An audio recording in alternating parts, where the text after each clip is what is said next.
The USS Lexington was on a mission that could have changed the fate of the Pacific War. Fighting in one of the first carrier versus carrier battles, the USS Lexington and her crew faced overwhelming odds in the Battle of the Coral Sea. This wasn't just any mission. This was the battle that stopped the Japanese advance toward Australia. In this video, we uncover how the ship and her brave crew helped turn the tide of the Pacific War in World War II. If you're a fan of war documentaries and epic World War II battles, you won't want to miss this thrilling story of one of WWII's most famous naval confrontations.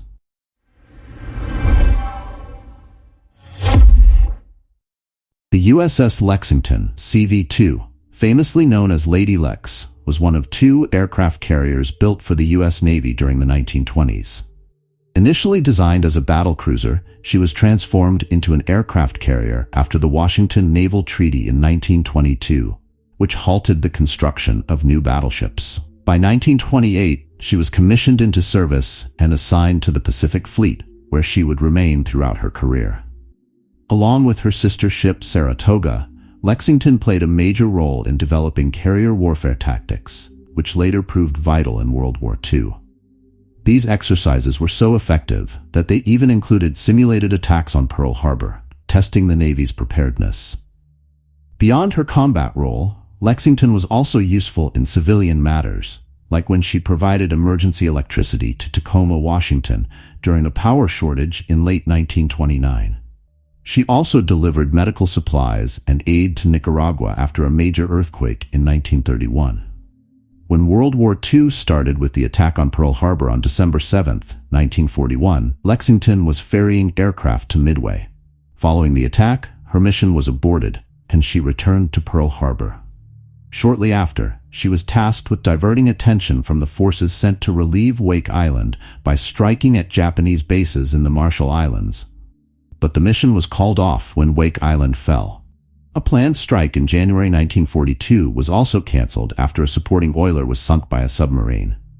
In February, Lexington was sent to the Coral Sea to block Japanese advances. Japanese bombers spotted the ship near Rabaul, but her aircraft shot down most of the attackers. By March, alongside Yorktown, Lexington successfully launched attacks on Japanese shipping off New Guinea. After undergoing repairs in Pearl Harbor, Lexington and Yorktown joined forces again in early May to combat the Japanese invasion of Port Moresby. On May 7th, the two American carriers sank the Japanese light carrier Shoho during the Battle of the Coral Sea. The next day, they faced off against the larger Japanese carriers Shokaku and Zuikaku. While they managed to damage Shokaku, Japanese planes hit Lexington hard, igniting aviation fuel, which led to uncontrollable fires and explosions. Despite valiant efforts by the crew to save her, Lexington was eventually scuttled on May 8, 1942, by a U.S. destroyer to prevent her capture. In March 2018, her wreck was discovered by the research vessel Petrel, part of a mission funded by Paul Allen. The USS Lexington started her journey in 1925 when she was laid on the slipway in Quincy, Massachusetts. This ship, the fourth in the U.S. Navy to carry the name, honored the 1775 Battle of Lexington, a key moment in the American Revolution. Authorized in 1916 as a Lexington-class battlecruiser, her construction was delayed to prioritize ships needed to protect Allied vessels crossing the Atlantic during World War I. After the war, her design was extensively updated, taking some inspiration from British shipbuilding practices. Finally, on January 8, 1921, work on her hull began, and she was given the hull number CC-1. Progress slowed in 1922 when her construction was suspended, with only about 24% of the ship complete. This pause came right before the conclusion of the Washington Naval Conference. By July of that year, the decision was made to convert her into an aircraft carrier, rather than complete her as a battlecruiser. This redesign required major changes, including the removal of her main battery, 8 massive 16-inch guns that had originally been planned. To save weight, the armor belt was reduced, but the core of the hull and the torpedo protection system remained intact since they had already been built. Measuring 888 feet in length with a beam of 106 feet and a draft of just over 30 feet when fully loaded, Lexington was an imposing figure on the seas. Her standard displacement was 36,000 long tons, though at deep load, this increased to over 43,000 long tons. Despite her size, she was surprisingly stable, with a metacentric height of over 7 feet, ensuring balance even in rough waters. Launched on October 3, 1925, and christened by Helen Rebecca Roosevelt, Lexington was formally commissioned into service on December 14, 1927, with Captain Albert Marshall at the helm. By 1942, her crew had grown to 100 officers, 1,840 enlisted men, and an aviation group comprising 141 officers and 710 enlisted personnel, making her a floating city of sailors and airmen. The flight deck of the USS Lexington was impressive in its scale and engineering.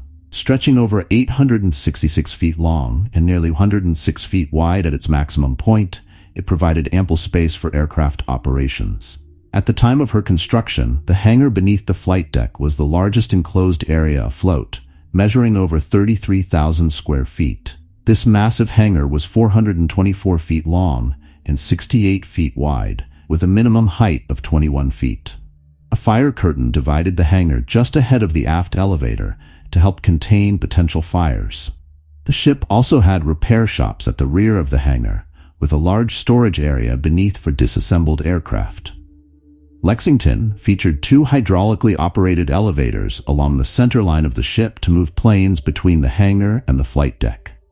The forward elevator was 30 by 60 feet, with a lift capacity of 16,000 pounds, while the aft elevator, though smaller at 30 by 36 feet, could lift up to 6,000 pounds. Fuel for the aircraft was stored in the ship's torpedo protection system, with fuel capacities ranging between 132,000 and 163,000 gallons of aviation gas, depending on the source. The ship's original arresting gear, designed by Carl Norden, used a combination of wires to stop aircraft and prevent them from being blown off the deck. Over time, this system was upgraded to the more reliable MCUT-2 hydraulic arresting gear in 1931. And further improvements in 1934 added more wires and barriers to keep landing planes from crashing into parked aircraft. After the flight deck was widened in 1936, the ship could even land planes from the front if the stern was damaged. A 155-foot-long aircraft catapult was fitted to the starboard bow, designed to launch planes weighing up to 10,000 pounds at 55 miles per hour. Though initially meant to launch seaplanes, this system was rarely used, and in fact, a 1931 report showed it had only launched 5 loads since commissioning. By 1936, the catapult was removed during a refit. Lexington was designed to carry 78 aircraft, including 36 bombers. Over time, the ship's capacity increased as the Navy found ways to store more planes by using unused spaces in the hangar. In 1936, her air group included 18 Grumman F-2F-1 and 18 Boeing F-4B-4 fighters, along with 9 additional F-2Fs as reserves. The bombing force consisted of 20 Vought SBU Corsair dive bombers and 18 Great Lakes BG torpedo bombers, both with additional planes in reserve. The ship also carried amphibious aircraft for various missions, including observation planes, bringing the total aircraft count to 79, with 30 additional spares. The Lexington-class carriers were equipped with an advanced turbo-electric propulsion system. Each of the ship's 4 propeller shafts was driven by 2 electric motors, each producing 22,500 horsepower.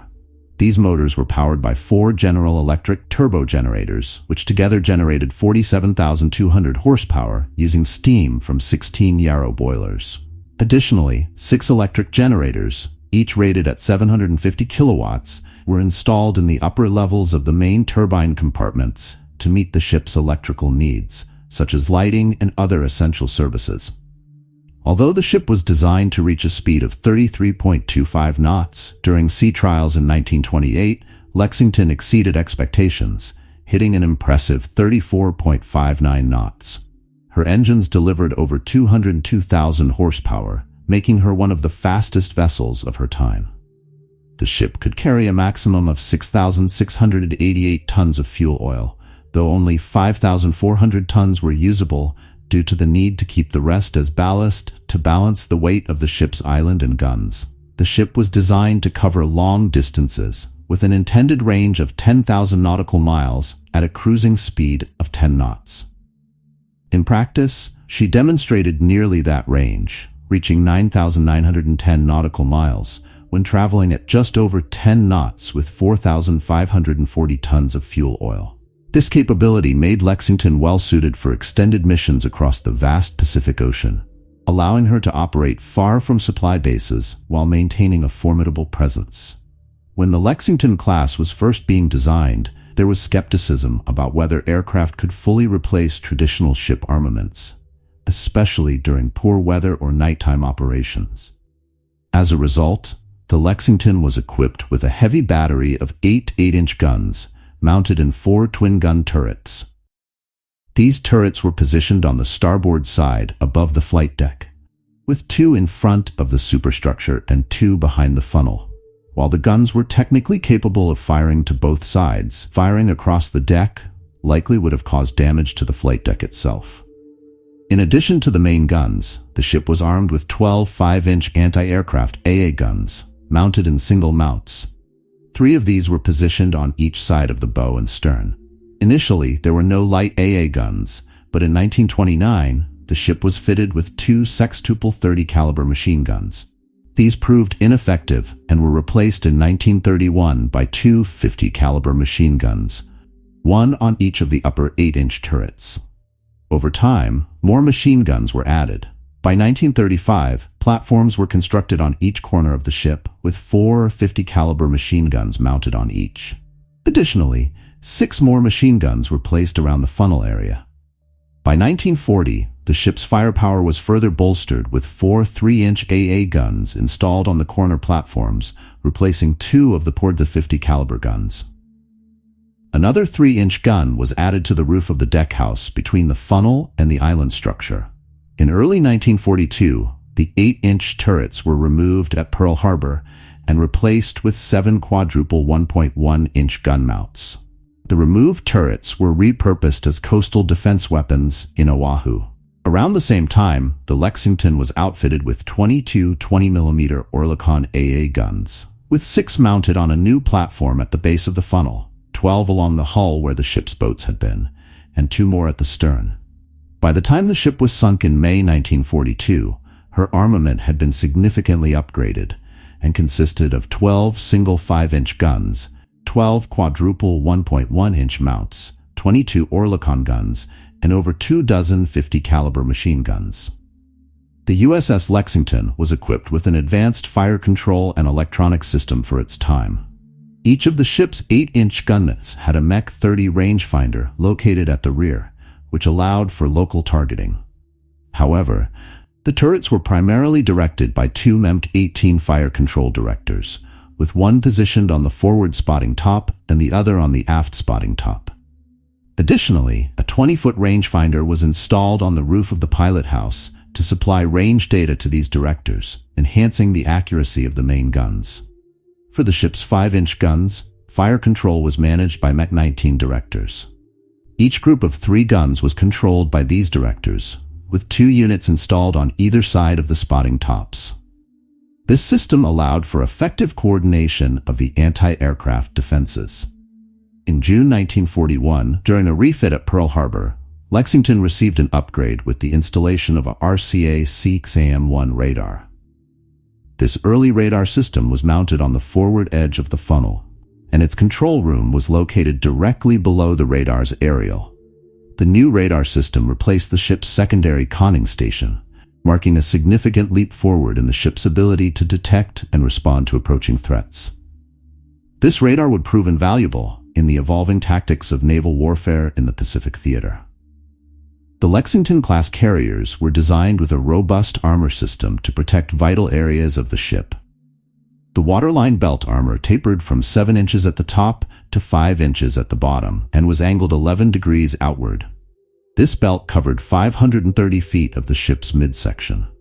At the forward end, the armor tapered into a bulkhead of similar thickness, while at the rear, it ended at a bulkhead that remained 7 inches thick. The belt itself stood 9 feet 4 inches tall, offering substantial protection along the hull. Above the machinery and magazine spaces, the third deck was reinforced with 2 layers of special treatment steel, STS, which together measured 2 inches thick. Meanwhile, the steering gear, located further aft, had even stronger protection. It was covered by 2 layers of STS, totaling 3 inches of flat armor and 4.5 inches on the sloped sections. The gun turrets were only protected against splinters, with a thin 0.75-inch layer of armor. The conning tower, where key ship operations were directed, was given 2 to 2.25 inches of STS armor, and a communication tube with 2-inch walls connected the conning tower to a lower control position on the third deck. As for torpedo defense, Lexington had 3 to 6 protective bulkheads made of medium steel ranging from 0.375 to 0.75 inches thick. These bulkheads were part of a larger system designed to absorb the energy of a torpedo blast. The spaces between the bulkheads could either be used as fuel tanks or left empty to help absorb the shock of a torpedo detonation. After completing her fitting out and shakedown cruises, the USS Lexington was transferred to the west coast of the United States, arriving in San Pedro, California, on April 7, 1928. Just a few months later, in June, she made an impressive high-speed dash from San Pedro to Honolulu, setting a record time of 72 hours and 34 minutes. Lexington remained stationed at San Pedro until 1940, mostly operating along the west coast. However, she also participated in several important training exercises known as fleet problems, held in the Atlantic and the Caribbean. These exercises helped the Navy refine carrier-based warfare tactics. In Fleet Problem 9, which took place in January 1929, Lexington and the scouting force were tasked with defending the Panama Canal, but were outmaneuvered by her sister ship, Saratoga, which launched a surprise aerial attack. During this time, the future science fiction writer Robert A. Heinlein served aboard Lexington as a newly commissioned ensign, beginning in July 1929 under the command of Captain Frank Berrien. Heinlein even entered a shipboard writing contest with a story about espionage at the Naval Academy, though it didn't win. In late 1929, western Washington state faced a severe drought, causing low water levels in Lake Cushman and reducing the hydroelectric power available to Tacoma. The U.S. Navy sent Lexington from Bremerton to Tacoma to provide power. Her generators produced 4,520,960 kilowatt-hours of electricity between December 17, 1929 and January 16, 1930, helping the city until natural conditions improved. 2 months later, Lexington participated in Fleet Problem X in the Caribbean, where her aircraft were credited with destroying the flight decks of the opposing carriers Saratoga and Langley. However, in Fleet Problem Levs, Saratoga returned the favor, putting Lexington's flight deck out of action for 24 hours just as the exercise reached its peak. In June 1930, Captain Ernest J. King, who would later become the Chief of Naval Operations during World War II, took command of the ship. In Fleet Problem 12 in 1931, Lexington and Saratoga were tasked with defending the west coast of Panama from a simulated invasion. Though they inflicted damage on the invaders, the enemy still succeeded in landing. Shortly after, the carriers moved to the Caribbean for additional exercises. One of the highlights came when Saratoga successfully defended the Panama Canal from an attack launched by Lexington. Rear Admiral Joseph M. Reeves set a trap using a destroyer, and his forces managed to sink Lexington on March 22nd, while her aircraft were still searching for Saratoga. On March 31st, 1931, while operating near Guantanamo Bay, Cuba, Lexington was ordered to assist the survivors of an earthquake that devastated Managua, Nicaragua. By the next day, the ship was close enough to launch planes loaded with medical supplies and personnel to aid in the disaster relief efforts. In February 1932, during Grand Joint Exercise No. 4, Lexington and Saratoga managed to launch a surprise airstrike against Pearl Harbor without being detected, an event that eerily foreshadowed the Japanese attack a decade later. Following this, in Fleet Problem 13, Lexington was assigned to the Black Fleet, defending Hawaii and the West Coast from Saratoga and the Blue Fleet. On March 15th, Lexington caught Saratoga by surprise, with all her planes still on deck, and knocked out her flight deck. A subsequent night attack by Black Fleet destroyers sank Saratoga, and Lexington's aircraft caused heavy damage to two Blue Fleet battleships. The following year, before Fleet Problem 14, the Army and Navy conducted a joint exercise simulating a carrier attack on Hawaii. Once again, Lexington and Saratoga successfully carried out a surprise attack on Pearl Harbor on January 31, 1933. During the fleet problem itself, Lexington attempted to attack San Francisco, but was ambushed in thick fog by defending battleships and declared sunk. Throughout the 1930s, Lexington continued to participate in fleet problems that pushed the boundaries of carrier tactics. In 1935, during Fleet Problem 6, after 5 days of high-speed steaming, she ran low on fuel, prompting the Navy to experiment with underway refueling, something that would become essential during the Pacific War. Fleet Problem Swellet in 1936 saw Lexington and the smaller carrier Ranger regularly refueling their escort destroyers. However, in Fleet Problem 18 in 1937, Admiral Claude C. Block restricted Lexington's role to supporting the battleships, leading to her being nearly sunk by surface gunfire and torpedoes. In July 1937, Lexington was involved in the unsuccessful search for the missing aviator Amelia Earhart. By 1938, fleet problem exercises again tested the defenses of Hawaii. Lexington and Saratoga struck Pearl Harbor at dawn on March 29th without detection, then moved on to successfully attack San Francisco. Fleet Problem XX in 1939 was notable for being the first time the Navy concentrated 4 carriers: Lexington, Ranger, Yorktown, and Enterprise, for maneuvers. During Fleet Problem ON in 1940, Lexington surprised Yorktown, dealing a critical blow to her flight deck, although Yorktown's aircraft managed to return the favor. After this exercise, the fleet remained stationed in Hawaii. At the onset of World War II, Admiral Husband Kimmel, the commander-in-chief of the Pacific Fleet, ordered Task Force 12, composed of Lexington, 3 heavy cruisers, and 5 destroyers, to depart from Pearl Harbor on December 5, 1941.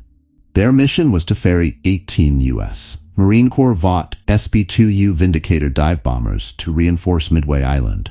Lexington carried 65 of her own planes, including 17 Brewster F-2A Buffalo fighters.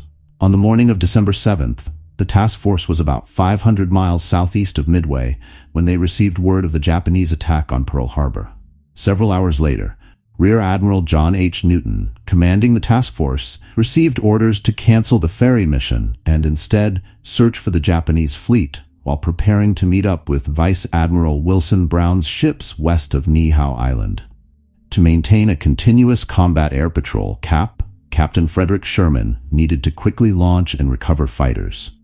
With the flight deck crowded by Marine planes, Sherman made the unconventional decision to reverse the ship's electric motors and move full speed astern to launch a new cap. He then resumed forward motion to land the current TP without having to move planes from bow to stern. This method worked, allowing the Lexington to keep a continuous patrol. That day, the carrier launched scout planes to search for the Japanese fleet, but after receiving false alerts, the task force remained at sea until returning to Pearl Harbor on December 13th. Despite Kimmel's desire to keep the fleet at sea longer, the ships ran low on fuel, forcing them to return for refueling. Redesignated as Task Force 11 and reinforced by 4 destroyers, Lexington sailed again to raid the Japanese base at WWII in the Marshall Islands. The goal was to divert attention from the Wake Island Relief Force led by Saratoga. This time, Lexington carried 21 Buffaloes, 32 SBD Dauntless dive bombers, and 15 TBD Devastator torpedo bombers. However, on December 20th, Vice Admiral William S. Pye canceled the mission and ordered the force to cover the Wake relief effort. Unfortunately, the Japanese captured Wake Island before Saratoga and her support ships could arrive. Faced with an unknown Japanese force, Pye ordered the task force back to Pearl Harbor. Arriving at Pearl Harbor on December 27th, Lexington was ordered to sail again just 2 days later. After brief repairs to one of her main generators, she set sail on January 3, 1942, to patrol near Johnston Atoll. On January 9th, the task force was spotted by the Japanese submarine I-18, which alerted other submarines to intercept. A second submarine was sighted by 2 Buffalo fighters, but without alerting the enemy, they relayed the position. The next day, Devastator bombers attacked the submarine, claiming to have damaged it, though Japanese records do not confirm this. Lexington and her escorts returned to Pearl Harbor shortly after without further incident. 3 days later, on January 16th, Task Force 11 sailed again to patrol northeast of Christmas Island. On January 21st, Admiral Chester Nimitz, newly appointed commander of the Pacific Fleet, ordered a diversionary raid on Wake Island. The raid was set for January 27th, but the unescorted oiler Neches needed for refueling was sunk by the Japanese submarine I-71. This forced the cancellation of the raid, and the task force returned to Pearl Harbor on January 29th. The next day, Lexington was ordered to escort the fast oiler Neosho for a rendezvous with Halsey's task force returning from raids on Japanese bases. After this, the task force was to patrol near Canton Island to protect an incoming convoy on February 12th. In early February, the task force was restructured, reducing its strength to 2 heavy cruisers and 7 destroyers. The 18 Grumman F-4F Wildcats of VF-3, which had been reassigned from Saratoga, replaced the VF-2 unit to allow for their conversion to the Wildcat. During this period, one of the Wildcats was severely damaged while landing on Lexington. On February 6th, Nimitz canceled the planned rendezvous with Halsey as he no longer needed the fuel from Neosho. Instead, Task Force 11 was ordered to join the Anzac Squadron in the Coral Sea, where it would help protect critical sea lanes between Australia and the United States. Additionally, the task force was to provide cover for a troop convoy en route to New Caledonia. In February 1942, the heavy cruiser San Francisco and 2 destroyers joined Lexington's task force. On February 16th, Rear Admiral Brown met with the Anzac Squadron. However, even after draining the oil from Neosho, there still wasn't enough fuel for the Anzac Squadron to participate in Brown's planned raid on Rabaul. They had to remain behind. Fortunately, the task force was reinforced by the heavy cruiser Pensacola and 2 more destroyers on February 17th, and Brown instructed them to bombard Rabaul while Lexington's aircraft launched their own attack.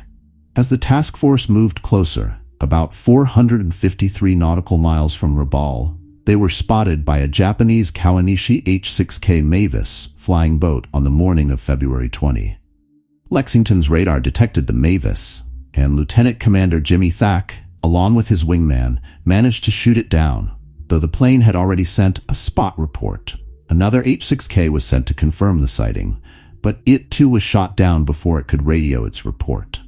Brown's strategy relied on the element of surprise, and now that the Japanese knew of his presence, he called off the raid. Instead, he pressed forward toward Rabaul, hoping to provoke the Japanese into an attack. That afternoon, Rear Admiral I.G. Gato, commander of Japan's 24th Air Flotilla, launched 17 Mitsubishi G4M1 Betty torpedo bombers. However, no torpedoes were available, so the bombers carried 2 550-pound bombs instead. To cover more ground, the Japanese split into 2 groups. Lexington's radar picked up one of these groups at 4:25 p.m. At that moment, Lexington was rotating her patrolling aircraft, and her freshly launched planes were still climbing when the Japanese arrived. 15 Wildcats and Dauntlesses sat fully fueled on the forward flight deck, ready to take off, but they couldn't be launched until the aircraft already on patrol had landed. Despite the dangerous situation, the crew swiftly moved the planes aft to make space, and the aircraft were launched just in time. The first wave of 9 Japanese bombers reached Lexington, but only 4 survived long enough to make an attack run. All their bombs missed, and the American forces quickly shot them down, including one by a Dauntless dive bomber. However, 2 of Lexington's Wildcats were lost during the fight. The second wave of 8 bombers approached at 4:56 p.m. With most of the Wildcats busy fending off the first wave, only 2 were available to intercept. Lieutenant Edward O'Hare and his wingman, Lieutenant Junior Grade Marion DeFilho, engaged the incoming bombers. DeFilho's guns jammed early in the encounter, leaving O'Hare to fend them off alone. He shot down 3 bombers and damaged 2 others. The remaining bombers dropped their bombs, but none hit the carrier, which was skillfully maneuvering to avoid them. In the end, only 3 of the Japanese bombers made it back to base as the rest were pursued and destroyed by Wildcats and Dauntlesses. After dark, the task force changed course to meet with the tanker Platt for refueling, with the rendezvous scheduled for February 22nd. A Japanese HE-13A Jake float plane managed to track the task force briefly, but 6 H-6K flying boats sent after midnight were unsuccessful in locating the American ships. On schedule, Rear Admiral Brown met up with Platt and the escorting Anzac Squadron. Recognizing the need for reinforcements if another raid on Rabaul was to be successful, Brown requested the addition of another carrier. Admiral Nimitz responded by ordering Task Force 17, led by Rear Admiral Frank Jack Fletcher, aboard Yorktown, to meet with Brown north of New Caledonia on March 6. Initially, the plan was to launch an attack from the south to avoid being detected by Japanese search aircraft. However, on March 8, intelligence arrived that Rabaul Harbor was empty, as the Japanese had launched an invasion of Papua New Guinea, and all their ships were anchored off the villages of Lae and Salamaua. The strategy shifted, and the new plan called for an attack from the Gulf of Papua, which would involve flying over the Owen Stanley Mountains. On the morning of March 10, Lexington and Yorktown reached their positions. Lexington launched 8 Wildcats, 31 Dauntless dive bombers, and 13 Devastator torpedo bombers. They were the first to strike, attacking 16 Japanese ships in the area. In the assault, they managed to sink 3 transports and inflict damage on several other vessels. About 15 minutes later, Yorktown's aircraft arrived to join the attack. One Dauntless was shot down by anti-aircraft fire, and a Wildcat successfully downed a Nakajima E-8N float plane. Later that afternoon, a H-6K flying boat spotted one of the carriers, but bad weather caused the 24th Air Flotilla to abandon any planned counterattack. Following this successful raid, Task Force 11 was ordered back to Pearl Harbor. Before departing, Lexington exchanged 6 Wildcats, 5 Dauntlesses, and 1 Devastator for 2 Wildcats from Yorktown that needed an overhaul. The task force returned to Pearl Harbor on March 26, 1942. After a short refit, during which her 8-inch gun turrets were replaced with quadruple 1.1-inch anti-aircraft guns, Rear Admiral Aubrey Fitch took command of Task Force 11 on April 1st. The task force was reorganized to include Lexington, the heavy cruisers Minneapolis and New Orleans, along with 7 destroyers. They departed Pearl Harbor on April 15th, carrying 14 Buffalo fighters from VMF 211, which were flown off at Palmyra Atoll. Following this, the task force was ordered to train with battleships of Task Force 1 near Palmyra and Christmas Island. However, on April 18th, the training was abruptly canceled after Allied codebreakers discovered that Japan was preparing to invade Port Moresby and Tulagi in the Solomon Islands. This operation, known as Operation Mo, would be a key moment in the Pacific Campaign. In response, Nimitz ordered Fitch's ships to rendezvous with Task Force 17 north of New Caledonia by May 1st. After refueling from the tanker Kaskaskia on April 25th, the task force was ready to confront the Japanese offensive. At this time, Lexington's air group consisted of 21 Wildcats, 37 Dauntlesses, and 12 Devastators. Battle of the Coral Sea. In early May 1942, both American task forces needed to refuel, but Task Force 17, under Rear Admiral Frank Jack Fletcher, finished first and moved northward toward the Solomon Islands on May 2nd. Meanwhile, Lexington and the rest of Task Force 11 were ordered to rendezvous with Task Force 17 and Task Force 44, the former Anzac Squadron, further west in the Coral Sea by May 4th. The Japanese had already begun their assault, known as Operation Mo, by occupying Tulagi on May 3rd. Allied reconnaissance planes spotted Japanese ships in the area, prompting Fletcher to launch an airstrike the next day. The attack on Tulagi confirmed that a U.S. carrier was nearby, but the Japanese remained unsure of its exact location.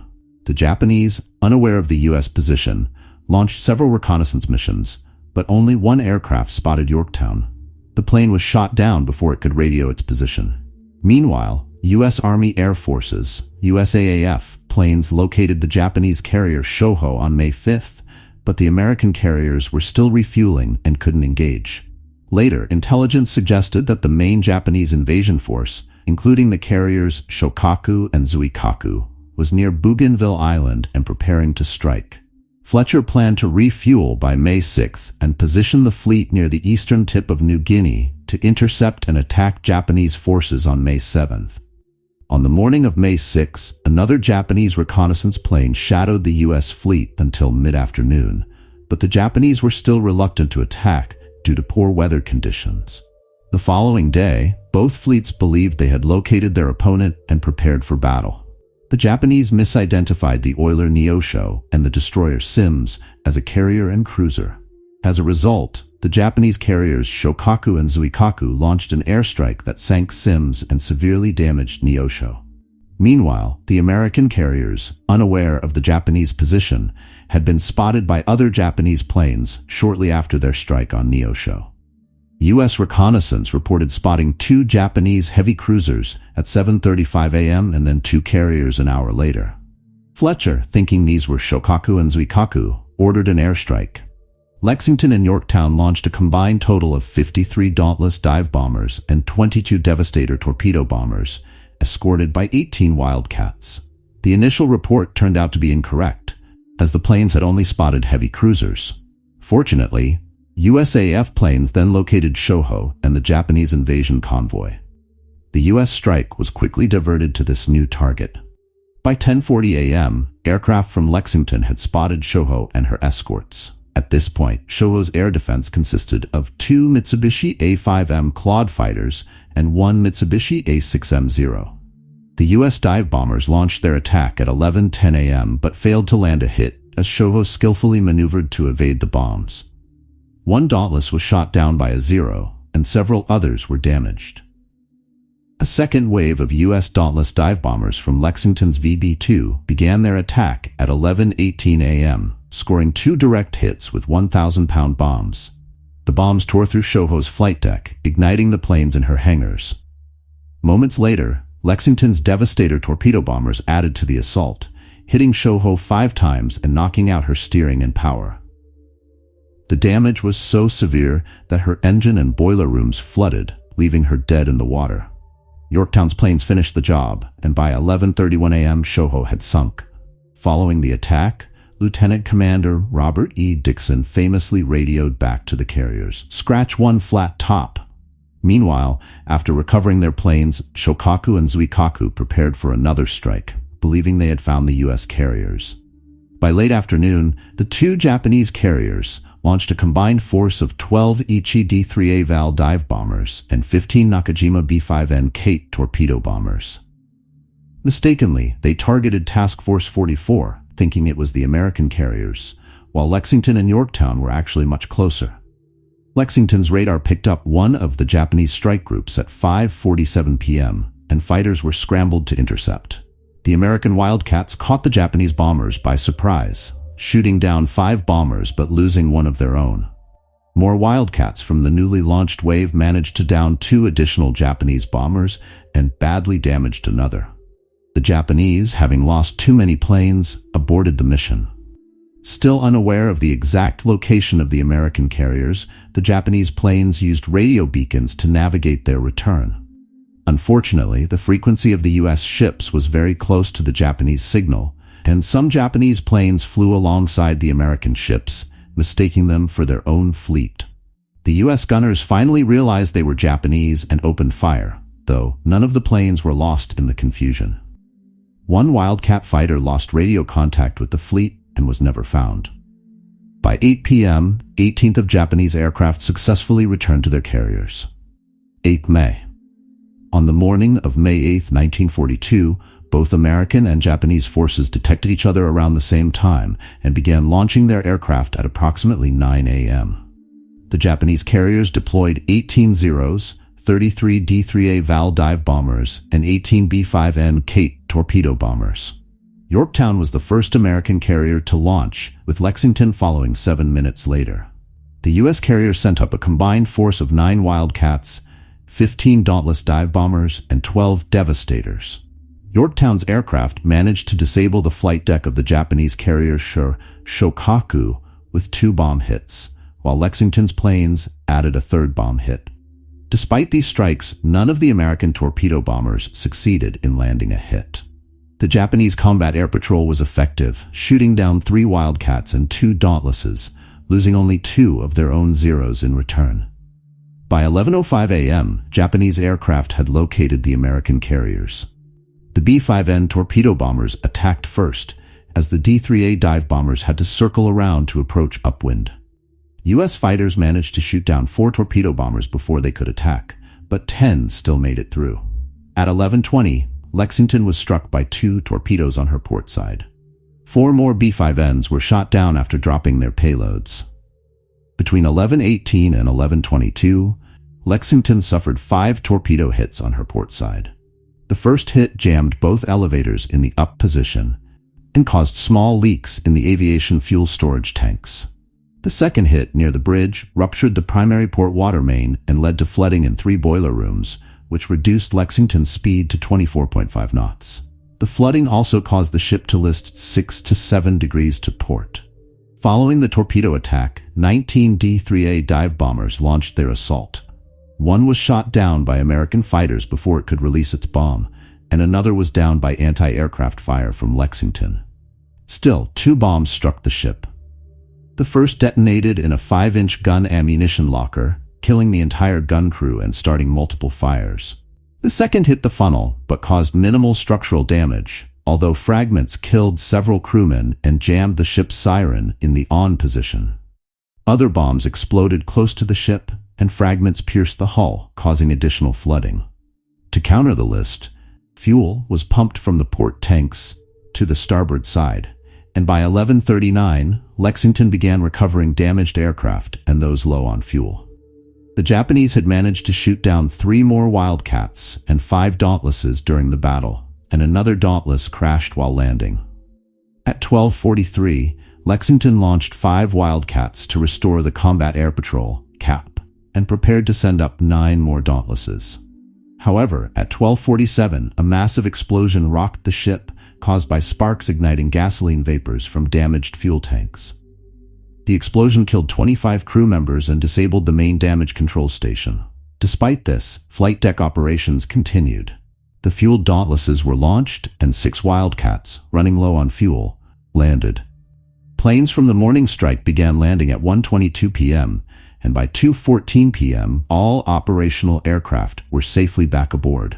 In total, Lexington lost 3 Wildcats, 1 additional Wildcat crash-landed, and 3 Dauntlesses and 1 Devastator had to ditch in the sea. At 2:42 p.m., another catastrophic explosion shook Lexington, igniting major fires in the hangar and blowing the forward elevator 12 inches above the flight deck. Power to the forward half of the ship was lost shortly after. Rear Admiral Fletcher sent 3 destroyers to assist, but a third major explosion at 3:25 p.m. disabled the water pressure system in the hangar, forcing the crew to abandon the forward machinery spaces. By 4 p.m., the fires had spread so far that all compartments below the waterline had to be evacuated, and the carrier drifted to a halt. The crew began evacuating the wounded, and at 5:07 p.m., Captain Sherman gave the order to abandon ship. Large explosions continued, with a particularly powerful blast at 6 p.m. blowing apart the aft elevator and sending aircraft flying. Sherman stayed behind to ensure all crew were safely evacuated, finally leaving the ship at 6:30 p.m. The destroyer Phelps was ordered to scuttle Lexington to prevent her capture. Phelps fired 5 torpedoes between 7:15 p.m. and 7:52 p.m., sinking the ship at the coordinates 15°20 S, 155°30 E. Out of the crew, 216 men lost their lives, but 2,735 were successfully rescued. Along with the carrier, 42 planes, including 17 Dauntless dive bombers, 13 Wildcats, and 12 Devastator torpedo bombers, were lost. Wreck location. The wreck of Lexington was discovered on March 4, 2018 by the research vessel Petrel, during an expedition funded by philanthropist Paul Allen. A remotely operated underwater vehicle confirmed the ship's identity by locating the nameplate on the stern.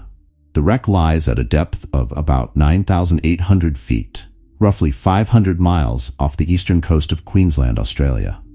The remains of the ship are spread across the seabed in multiple sections. The main section of the ship rests upright, while the bow lies flat, and the stern sits upright about 1,600 feet to the west of the main structure. The bridge, separated from the rest, is located between the bow and stern sections. In addition to the ship itself, the expedition discovered 7 TBD Devastator torpedo bombers, 3 SBD Dauntless dive bombers, and a single F-4F Wildcat fighter, all in remarkably well-preserved condition. Plans were proposed in 2022 to recover some of these aircraft, specifically several Devastators and the F-4F Wildcat, from the wreck of Lexington. Honors and legacy hailing. Lexington earned 2 battle stars for her service during World War II. Following her loss at the Battle of the Coral Sea, she was officially removed from the Naval Register on June 24, 1942. Not long after the Navy publicly announced her sinking, workers at the Quincy shipyard, where Lexington had been constructed 2 decades earlier, sent a proposal to Navy Secretary Frank Knox. They suggested renaming one of the new Essex-class carriers, then under construction and originally named Cabot, to Lexington in honor of the lost ship. Knox agreed, and on June 16, 1942, the new carrier was officially renamed Lexington, CV-16, carrying forward the legacy of the Lady Lex. Awards and decorations: Bronze Star, American Defense Service Medal with Fleet, Clasp, Asiatic Pacific Campaign Medal with 2 stars, World War II Victory Medal. The story of USS Lexington, CV-2, is one of courage, innovation, and sacrifice. From her early days as one of the U.S. Navy's first aircraft carriers to her pivotal role in the Pacific during World War II, Lexington helped shape naval warfare as we know it today. Her involvement in key battles, including the Battle of the Coral Sea, demonstrated the importance of aircraft carriers in modern naval combat. Though she was lost in battle, her legacy continued through her namesake, Lexington, CV-16, which carried on the proud tradition of the Lady Lex. Thank you for joining us in exploring the incredible history of Lexington and her crew. If you enjoyed this deep dive into naval history, make sure to subscribe for more stories from World War II and other military moments that changed the course of history. Don't forget to like, share, and comment on what you found most fascinating about the legendary Lexington.